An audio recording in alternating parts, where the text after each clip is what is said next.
Shalom dan sukacita buat kita semua dimanapun saudara, Bapak, Ibu menonton program ini. Ini program yang sangat memberkati kita semua, Bible Study. Kita akan belajar mengupas Alkitab.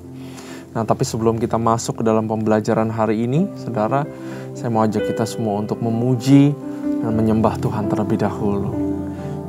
Ya radabasi kita, ya radabasi kita.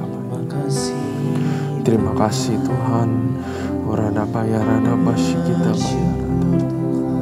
Tuhan yang perkasa, Tuhan yang melindungi kami, Tuhan yang senantiasa menyertai kami. Haleluya, oh haleluya, haleluya. Kau besar, kau mulia Tuhan. Haleluya.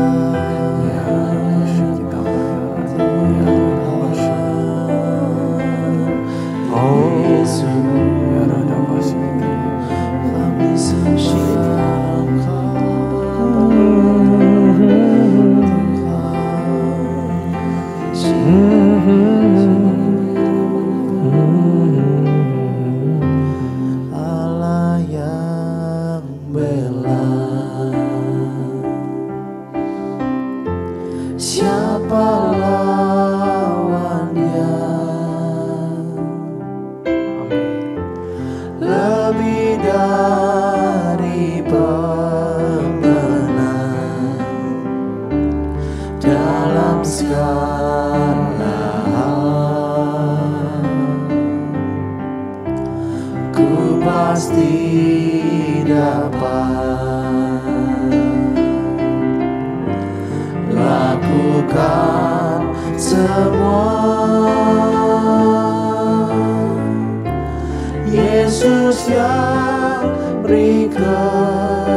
Yesus yang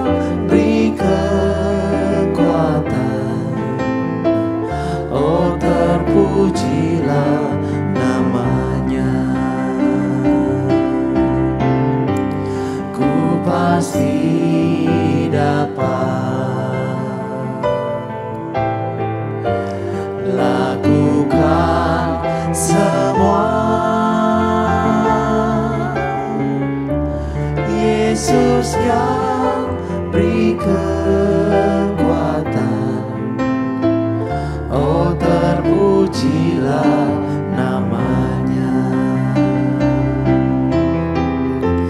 Yesus yang beri kekuatan, Yesus yang beri kekuatan, Yesus yang beri kekuatan, oh terpujilah namanya.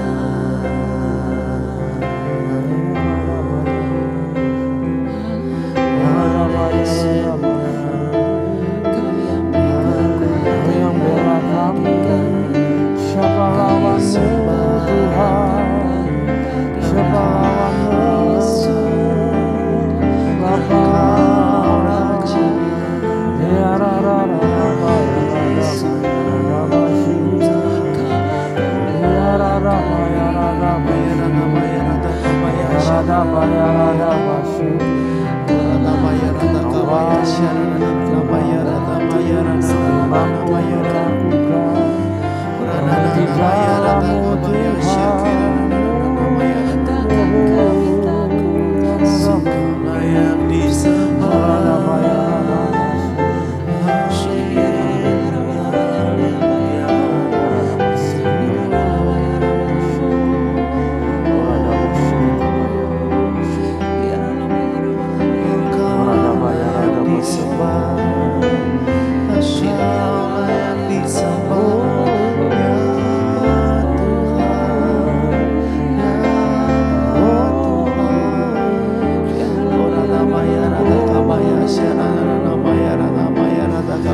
Tak usah ku takut, sebab Kau sertaku.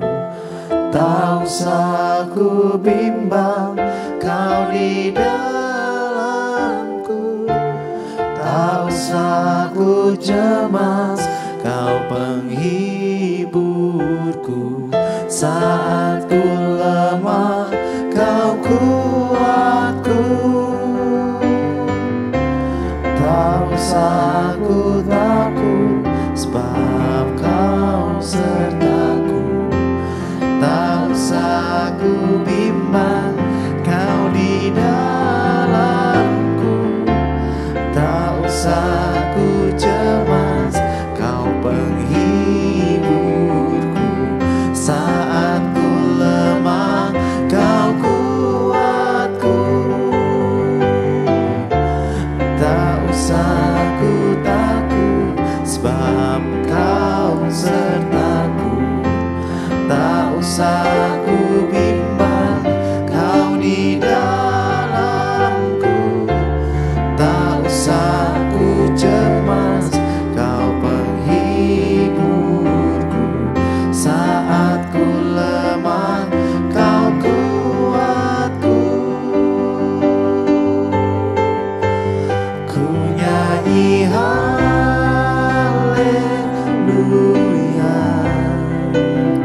ku nyanyi haleluya. Sungguh Kau hebat, ajaib perkasa perbuatanmu.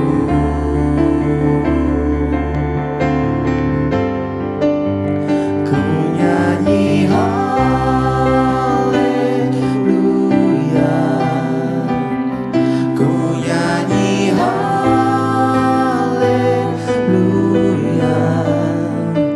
Sungguh Kau hebat, ajaib perkasa perbuatanmu.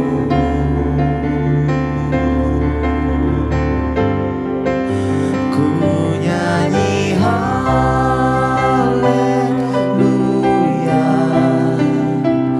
ku nyanyi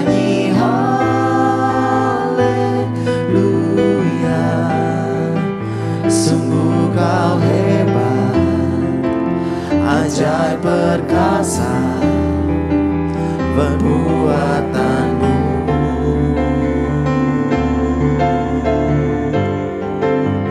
Ku nyanyi haleluya,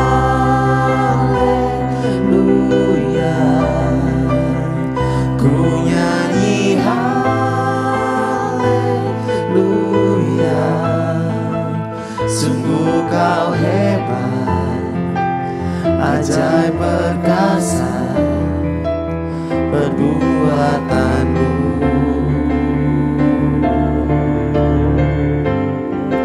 Sungguh kau hebat, ajaib perkasa perbuatanmu.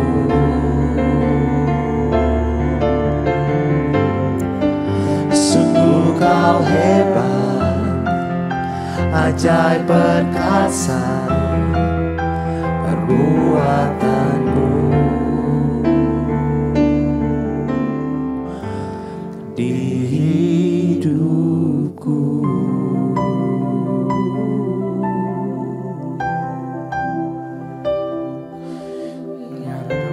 perkasa perbuatanmu, Yesus, Yesus,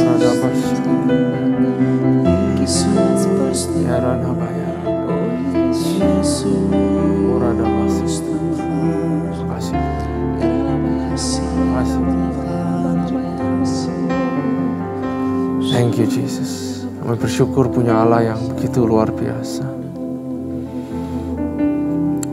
Hamba-Mu berdoa biar kami semua tetap kuat dan kami semua tetap tidak gentar menghadapi segala pergumulan dan tantangan. Karena kami punya Tuhan yang hebat. Thank you Jesus. Thank you Father. Urapi kami supaya kami mengerti firman-Mu. Sembunyikan hamba-Mu di balik salib-Mu. Ajari kami sesuatu yang baru Tuhan. Sesuatu yang bisa memberkati, mengubah kehidupan kami. Hanya di dalam nama Tuhan Yesus. Kami siap untuk belajar. Haleluya. Amin. Shalom sekali lagi saudara, yuk kita buka firman Tuhan. Kali ini kita buka di 2 Samuel pasal yang ke-21. 2 Samuel pasal ke-21. Orang-orang Gibeon dan keluarga Saul. Mari kita baca. Dalam zaman Daud terjadilah kelaparan selama 3 tahun berturut-turut. Bayangkan kejadiannya udah parah banget. Kelaparan kalau udah sampai 3 tahun, saya rasa sampai mungkin raja aja pasti juga istana atau tempatnya Daud sudah mengalami kelaparan. Lalu Daud pergi menanyakan petunjuk Tuhan. Berfirmanlah Tuhan pada Saul dan keluarganya melekat hutang darah karena ia telah membunuh orang-orang di Gibeon. Stop dulu sampai sini. Daud raja yang memimpin dengan baik. Untuk urusan negara, dia ingat tanya Tuhan. Kalau kita lihat lagi flashback yang dahulu, urusan keluarga, dia nggak tanya Tuhan, saudara. Ya, sangat disayangkan. Tapi kita udah get over tentang kemelut-kemelut keluarga Daud. Sekarang ini tentang kerajaannya, tentang Israelnya. Daud tanya Tuhan. Sekali lagi saya mau ingatkan kita semua bahwa punyailah kebiasaan untuk tanya Tuhan. Kalau kita tanya Tuhan artinya kita merendahkan diri di hadapan Tuhan. Kalau kita tanya Tuhan artinya kita tidak mengandalkan kekuatan sendiri, saudara. Justru saat kita tidak tanya Tuhan, itulah justru saat-saat momen-momen di mana rasanya nggak perlu Tuhan lah, saya nggak usah tanya. Ini sehari-hari kayak begini kok. Ya pasti lewat ya, kerja normal kayak gitu. Ya, tapi marilah kita belajar untuk dalam segala perkara tanya Tuhan. Saya percaya, saudara kalau biasakan tanya Tuhan, saudara akan mulai terbiasa bisa mendengar suara Tuhan. Kalau saudara biasa bertanya apa-apa kepada Tuhan, saya percaya itu langkah kakimu akan dituntun sama Tuhan. Dan saudara akan mengalami kehidupan yang jauh lebih luar biasa daripada sebelumnya. Orang-orang yang tanya Tuhan adalah orang-orang yang diberkati Tuhan. Karena nggak mungkin Tuhan kasih ular kepada anaknya yang meminta roti, betul? Ya. Nah, saudara, ayat 1 ini juga kita baca dulu ya ayat 2. Lalu raja memanggil orang-orang Gibeon dan berkata kepada mereka. Orang-orang Gibeon itu tidak termasuk orang Israel, tetapi termasuk sisa orang Amori. Dan walaupun orang Israel telah bersumpah kepada mereka, ya perhatikan baik-baik. Dan walaupun orang Israel telah bersumpah kepada mereka, Saul berikhtiar membasmi mereka dalam kegiatannya untuk kepentingan orang Israel dan Yehuda. Nah, orang Gibeon itu sudah mendapat sumpah orang Israel waktu zaman kepemimpinan Yosua. Mereka nggak akan diapa-apain. Tapi the next generation waktu Saul, ternyata Saul berikhtiar untuk memusnahkan orang Gibeon. Kalau Yosua dan orang Israel bersumpah kepada orang Gibeon dan Tuhan tidak intervensi, Tuhan itu seperti kepala yang menganggap bahwa anaknya punya janji, saya ikut hargai. Tuhan adalah Tuhan yang menghargai janji and agreement. Kecuali kalau Tuhan tidak berkenan terhadap janji tersebut. Tapi Tuhan tidak berkata apa-apa waktu Yosua dan umat Israel itu berjanji untuk nggak ngapa-ngapain orang Gibeon. Karena itu Tuhan adalah Tuhan yang pegang janji, saudara. Ya, Tuhan adalah Tuhan yang menghargai promise and agreement. Hati-hati mengucapkan janji kalau nggak bisa menepati. Makanya firman Tuhan bilang, kalau kamu mau bangun sesuatu, hitung dulu kamu bisa selesaikan apa tidak.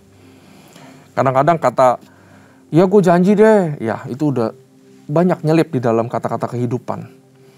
Ya, tapi mari kita pikir lagi, berapa banyak janji-janji yang tidak kita tepati. Kalau saudara tidak tepati janji, yang pertama, yang tercoreng itu mukanya kita dulu. Reputasi kita makin lama makin hancur, makin lama makin hancur. Lebih baik tidak mengucapkan janji daripada mengucapkan janji demi dapat sesuatu, betul? Kadang kita suka bilang, iya deh, aduh tolongin gue dulu deh, ntar gue janji pasti begini. Belum tentu kita akan menempatinya kembali. Tapi Tuhan itu Maha tahu. Karena itu peringatan buat kita untuk hati-hati mengucapkan janji. Ya, kita kudu menepati janji yang telah kita ucapkan, sekecil apapun. Baik itu kepada anak-anak contohnya. Ya papa janji nanti kita pergi ya ke sini, kita ke zoo, kita ke kebun binatang. Kita pikir ya itu kecil lah, anak juga tahu lah kita sibuk, saya kan kerja. Tapi Tuhan tidak suka. Ya, Tuhan suka yang keluar dari hati, keluar dari mulut, keluar dari tangan, yang menepati janji yang dari mulut maksudnya. Itu semua selaras. Itu namanya integritas. Hati, mulut, tangan yang berbuat sama. Tuhan berkenan terhadap orang-orang yang seperti itu, saudara. Ya, Pengkhotbah 5 ayat 3 saya bacakan. Jadi, kalau engkau berjanji kepada Allah, tepatilah secepat mungkin. Dia nggak suka terhadap orang yang berlaku bodoh, sebab itu tepatilah janjimu. Lebih baik tidak membuat janji daripada berjanji tetapi tidak menepatinya. Janganlah kata-katamu membuat engkau berdosa, sehingga engkau terpaksa mengatakan kepada imam yang melayani Tuhan bahwa engkau keliru mengucapkan janji. Untuk apa membuat Allah marah kepadamu sehingga dihancurkannya hasil pekerjaanku. Sebegitu pentingnya janji di hadapan Tuhan. Ya. Janji di hadapan Tuhan number one harus kita perhatikan. Janji pelayananmu, janji pernikahan saudara. Kontrak pekerjaanmu terhadap bosmu juga merupakan janji. Kamu sudah tanda tangan kok, kamu setuju gaji segitu. Kadang-kadang kita di pekerjaan, ya gajinya segini, gak naik-naik. Males kerjanya juga setengah-setengah. Kita berdosa sama Tuhan kalau kayak gitu. Karena apa yang sudah keluar daripada diri kita, Tuhan menuntut kita untuk menempatinya. Karena kita melekatkan diri kita sebenarnya terhadap janji itu. Pasangan suami istri, kembali ingat janjimu di mimbar pernikahan. Saat kamu berjanji benar-benar bertiga di hadapan Tuhan, kamu mengucapkan itu, dan Tuhan memberkati waktu kamu nikah. Janji yang kamu ucapkan itu bobotnya sebesar itu di hadapan Tuhan. Ya, janji sangat berharga and agreement sangat berharga di hadapan Tuhan. Mari kita lanjut baca ayat 3. Daud berkata kepada orang Gibeon itu, apakah yang dapat kuperbuat bagimu, dan dengan apakah dapat kuadakan penebusan supaya kamu memberkati milik pusakanya Tuhan? Lalu berkatalah orang-orang Gibeon itu kepadanya, bukanlah perkara emas perak urusan kami dengan Saul serta keluarganya, juga bukanlah urusan kami untuk membunuh seorang di antara orang Israel. Tetapi kata Daud, apakah yang kamu kehendaki akan kuperbuat bagimu. Sesudah itu berkatalah mereka kepada raja, dari orang yang hendak membinasakan kami dan yang bermaksud memunahkan kami, sehingga kami tidak dapat mendapat tempat dimanapun di daerah Israel, biarlah diserahkan 7 orang anaknya laki-laki kepada kami. Jadi 7 keturunan Saul diminta untuk diserahkan, untuk dibunuh, supaya kami menggantung mereka di hadapan Tuhan di Gibeon, di bukit Tuhan. Lalu berkatalah raja, aku akan menyerahkan mereka. Raja Daud ini pinter, hebat banget dalam mengambil keputusan. Dia tahu walaupun ini hutang darah, harus ada pertumpahan darah lagi, dia tahu dia harus putuskan ini. Dan dia harus memutuskan rantai hutang darah ini now and forever. Ya, dia adalah raja yang bisa decision making. Di dalam urusan negara, Daud number 1 in decision making. Ayat 7. Tetapi raja merasa sayang kepada Mephiboset bin Yonatan, karena sumpah demi Tuhan ada di antara mereka, di antara Daud dan Yonatan bin Saul. Lalu raja mengambil kedua anak laki-laki Rispa binti Aya yang dilahirkan bagi Saul, yakni Armoni dan Mephiboset, dan kelima anak laki-laki Merab binti Saul yang dilahirkan bagi Adriel bin Barzilai, orang Mehola itu. Kemudian diserahkannya lah mereka ke dalam tangan-tangan orang Gibeon itu. Orang-orang ini menggantung mereka di atas bukit di hadapan Tuhan. Ketujuh orang itu tewas bersama-sama. Mereka telah dihukum mati pada awal musim menuai, pada permulaan musim menuai jelai.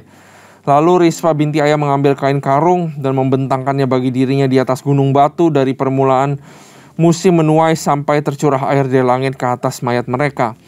Ia tidak membiarkan burung-burung di udara mendatangi mayat mereka pada siang hari ataupun binatang-binatang di hutan pada malam hari.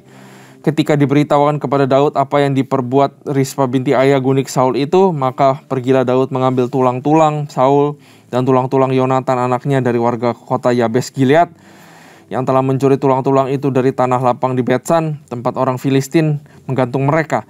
Ketika orang Filistin memukul Saul kalah di Gilboa, ia membawa dari sana tulang-tulang Saul dan tulang-tulang Yonatan anaknya.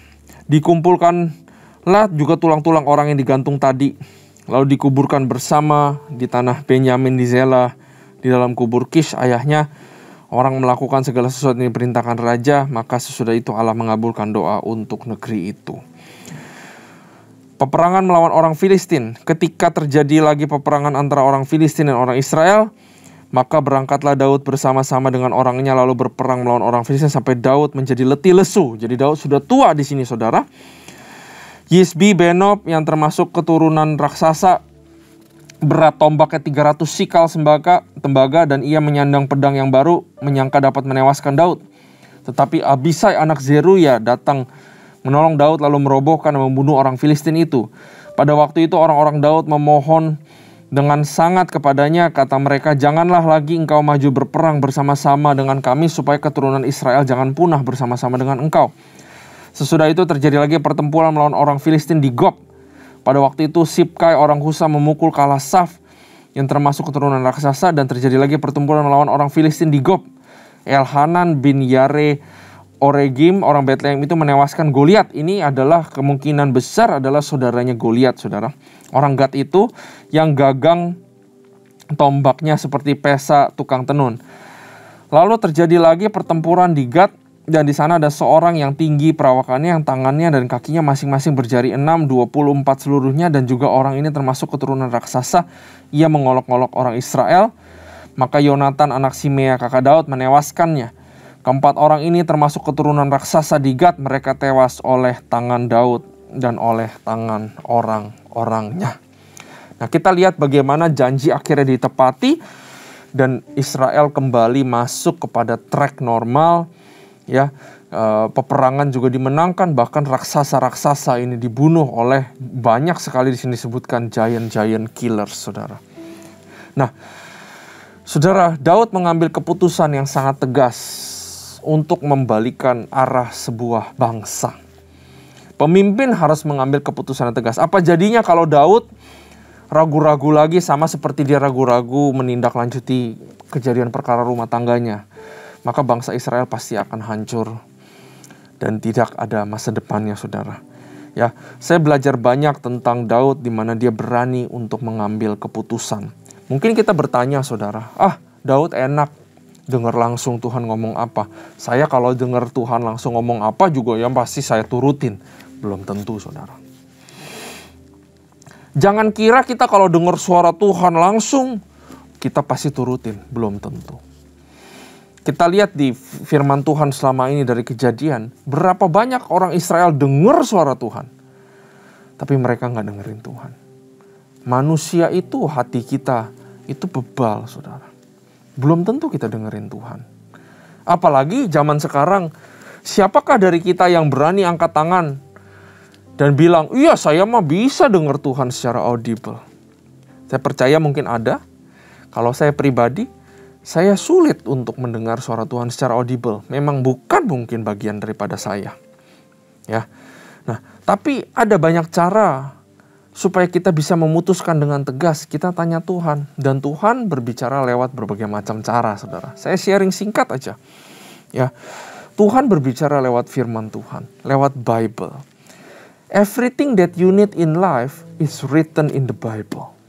Kalau saudara nggak baca ini, saudara udah kehilangan satu channel frekuensi di mana Tuhan akan berbicara buat saudara. Fungsi Alkitab adalah untuk mengajar, menolong kita, mengkoreksi kita, dan menunjukkan kita bagaimana cara kita hidup. Kalau kita nggak mau dikoreksi, kita nggak mau ditunjukkan, maka kita baca ini akan lewat aja. Saudara nggak akan dengar suara Tuhan. Daud itu punya ketaatan sebelum dengar suara Tuhan. Makanya setiap kali dia datang kepada Tuhan, Tuhan berbicara. Kalau Saul maunya ngelakuin apa yang di hatinya dia. Sehingga Tuhan tidak lagi berbicara sama Saul. Ya. Nah, Tuhan juga berbicara lewat hambanya atau speakers, gifted speakers yang diurapi Tuhan. Kalau saudara di gereja mendengar khotbah dan khotbah itu